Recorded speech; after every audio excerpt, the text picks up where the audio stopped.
Où se trouve Montdidier? Nous sommes à 30 km à peu près d'Amiens. Nous sommes dans le département de la Somme, 6500 habitants, et une femme, une mairesse qui est assez visionnaire. On est dans un des endroits de France où il y a le plus d'éoliennes. Il y en a à peu près 700. C'est Catherine Quignon-Le Tyran. Et présentez-nous, s'il vous plaît, votre parc avec quand même une caractéristique assez unique, s'il vous plaît.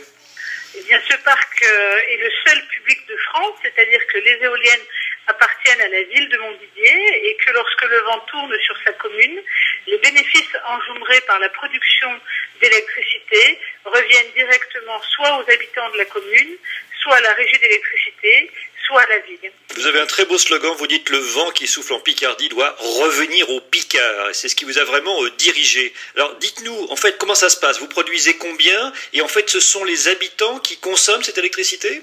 Alors, en moyenne, les éoliennes au maximum peuvent produire 8 mégawatts.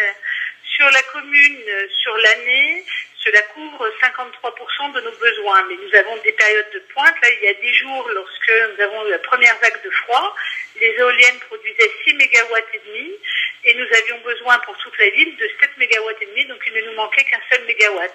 Donc c'était une très belle performance pour ce jour-là. Alors c'est de l'énergie qui à la fois est consommée, on va dire, sur place, et puis après qui est revendue, le surplus est revendu à EDF? Tout à fait. En fait, on a un circuit fermé, donc nous produisons, on part dans le réseau, et en fonction donc du prix d'achat ou de vente de l'énergie, il est parfois plus intéressant d'aller vendre sur le marché. Oui. Parce que quand vous êtes en période de pointe, la France peut acheter de l'électricité à l'Allemagne ou à d'autres pays à 240 € du mégawatt, alors que la production éolienne est vendue 82 € du mégawatt, donc moins cher que tout ce que l'on peut acheter, mais plus cher que le nucléaire. Que faites-vous des bénéfices? Donc nous les répartissons, il y a 3 tiers, un premier tiers pour la régie électrique qui avec cet argent-là peut améliorer son réseau, l'enfouir, créer des postes de raccordement. Un deuxième tiers des bénéfices qui est pour la ville en direct, qui nous permet de travailler sur la maîtrise de la consommation d'énergie et d'isoler nos bâtiments scolaires ou communaux. Et un troisième tiers avec une aide directe versée à nos particuliers pour les aider à se doter de poêles au bois, acheter des vélos électriques, avoir des bons d'achat chez des commerçants locaux. Bref, toujours s'inscrire dans un cercle vertueux qui est j'essaye de consommer moins, j'essaye de produire mieux et surtout je produis localement.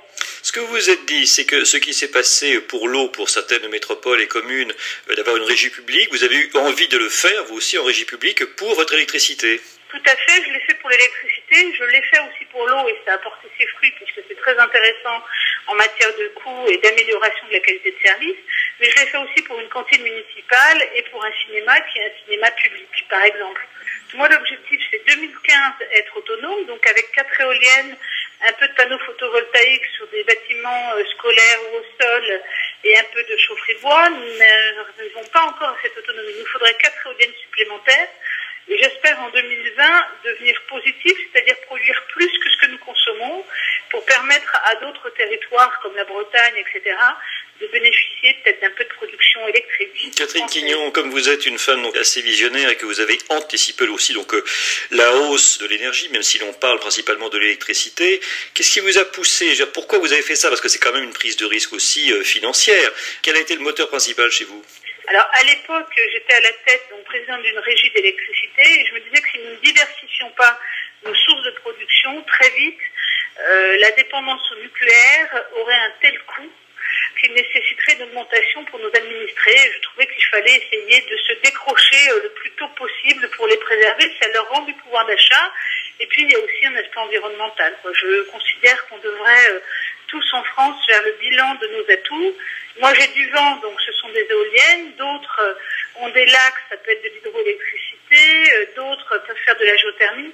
On devrait avoir un panel comme ça sur le territoire national de notre richesse, avec son potentiel, et voir comment, à un moment donné, on reproduit pour l'État français un modèle énergétique viable et peu coûteux. Êtes-vous contagieuse? Je veux dire par là, est-ce que d'autres communes vous suivent et se disent « Ah bah tiens, on va le faire, nous aussi ». Alors tout à fait, j'ai eu du mal au départ, mais oui. Comme je crois au rappel du vaccin, oui. Nous avons convaincu des communautés de communes, nous avons convaincu d'autres pays, je pense à la Belgique où on avait été audité et qui commence à se mettre sur ce modèle-là.